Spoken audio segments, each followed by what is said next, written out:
अस्सलाम वालेकुम स्टूडेंट्स, उम्मीद है बेटा आप लोग खैरियत से होंगे। हमारा जो यूनिट नंबर 1 है वो है नेटवर्क एंड कम्युनिकेशंस। ठीक है, जिसके अंदर हम स्टार्ट के टॉपिक में यानी पहले लेक्चर के अंदर जो है वो हम 3 डेफिनेशंस कवर करेंगे, जिसके अंदर आपके पास पहली डेफिनेशन होगी डाटा कम्युनिकेशन की, दूसरी है कंप्यूटर नेटवर्क की, and the third one is what is network. ठीक है, तो बारी बारी जो है वो हम तीनों डेफिनेशंस को पढ़ेंगे और समझेंगे कि इनके बारे में आप मतलब क्या बताया जा रहा है आप लोगों को। ठीक है, तो सबसे पहली डेफिनेशन जो है वो आप लोगों की है डाटा कम्युनिकेशन की, जो कि लिखी हुई है इस येलो बॉक्स के अंदर 4th लाइन में। मैं आपको पढ़ के बता रहा हूँ कि the sharing of data among computers is referred as data communication. This has increased the use of computers beyond the computer room. Data communication has enabled us to send and receive data and information from one computer to another computer.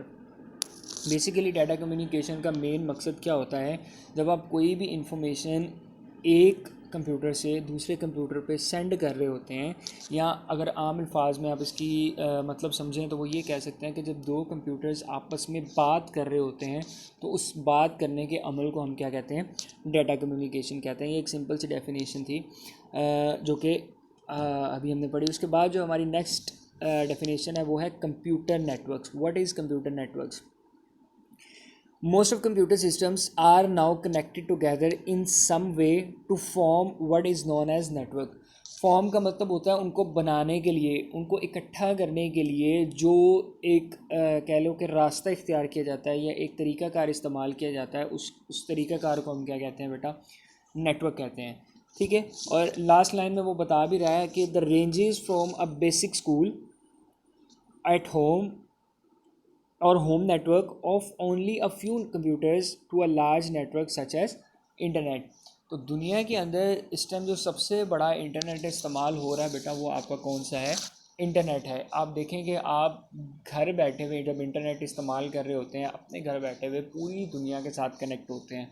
ठीक है, जब चाहें जहाँ चाहें किसी भी कोने में जो है वो इंफॉर्मेशन शेयर कर सकते हैं, इंफॉर्मेशन हासिल कर सकते हैं। ठीक है, तो उसको हम क्या बोलते हैं? कंप्यूटर नेटवर्क्स बोलते हैं। तीसरी डेफिनेशन जो है वो हमारी है व्हाट इज़ नेटवर्क. तो a computer network is interconnection of two और more computer systems located in a same room, building और एट द डिफरेंट प्लेसेस.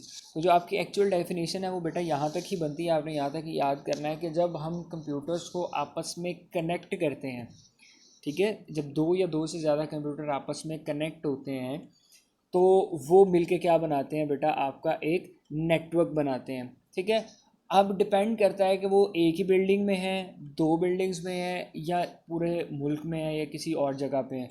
ठीक है, ये बात की बात है। बेसिक आपने यही याद रखना है, ये चीज़ समझनी है कि दो या दो से ज़्यादा कंप्यूटर जब आपस में इंटरकनेक्ट होते हैं, आपस में मिलते हैं, तो मिलके क्या बनाते हैं बेटा, आपका कंप्यूटर नेटवर्क बनाते हैं।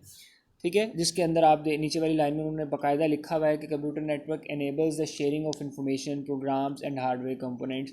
तो इंटरनेट के ऊपर जब आप जाते हैं, जब आप नेटवर्क के साथ कनेक्ट होते हैं, तो आप डिफरेंट किस्म की इंफॉर्मेशन शेयर कर रहे होते हैं अपने दोस्तों के साथ, या वैसे आपने कोई बुक डाउनलोड करनी है, या आपने कोई डॉक्यूमेंट शेयर करना है, तो वो सारी की सारी इंफॉर्मेशन जो है वो आप इंटरनेट के थ्रू यानी नेटवर्क के थ्रू हासिल कर सकते हैं।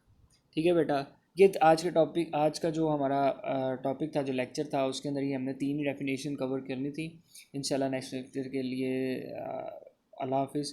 तब तक के लिए अपना ख्याल रखिएगा बेटा।